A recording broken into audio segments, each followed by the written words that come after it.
বিসমিল্লাহির রহমানির রহিম। Voice of people with কাজলের পক্ষ থেকে জানাই অভিনন্দন। দর্শক, জুলাই সনদ বাস্তবায়নের লক্ষ্যে ৪ দফা দাবি আদায় করার জন্য তারা কিন্তু মাঠে নামছে।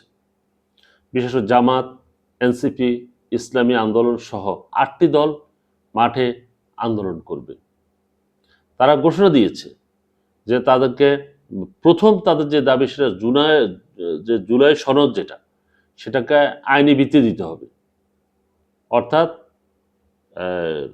সুপ্রিম কোর্ট বলেন, নির্বাহী আদেশ বলেন, প্রেসিডেন্টের আদেশ বলেন, অর্থাৎ আইনি ভিত্তি, অর্থাৎ এখন তাকে আইনি ভিত্তি দিতে হবে। এটা পরবর্তী সংসদের জন্য ঝুলে রাখা যাবে না। তারপর পিআর পদ্ধতিতে নির্বাচন করতে হবে। এটা ছাড়াও লেভেল প্লেইং ফিল্ডটা তারা চাচ্ছে, কারণ এখন তারা ভাবছে যে হয়তো কোনো একটা দল পুরো মাঠ দখলে রেখেছে।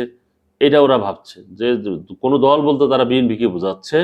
আর পেশিবাদের দোসর যারা, বিশেষ করে জাতীয় পার্টি, এখন একটা কথা চালু আছে, সেটা হলো জাতীয় পার্টির যেহেতু ইলেকশন করবে তার উপর ভর করে কিন্তু যে যারা আওয়ামী লীগ কিন্তু বিভিন্ন ধরনের প্রার্থী দিতে পারে, জাতীয় পার্টির পক্ষ সমর্থনে প্রার্থী দিতে পারে।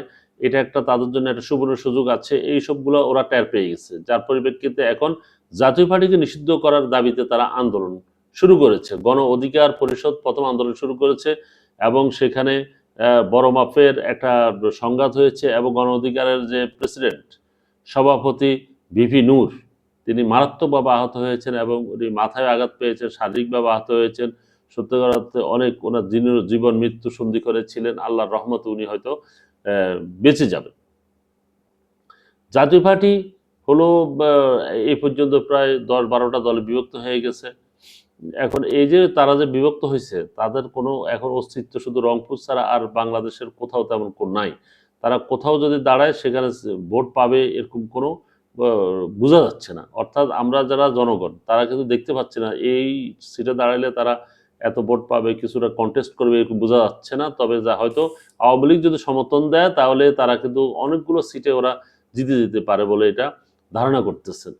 এর প্রেক্ষিতে এখন কিন্তু জাতীয় পার্টি সহ 8টা দল, বিশেষ করে 8টা দল আন্দোলন করছে জাতীয় পার্টি সহ 14 দলকে নিষিদ্ধ করার জন্য।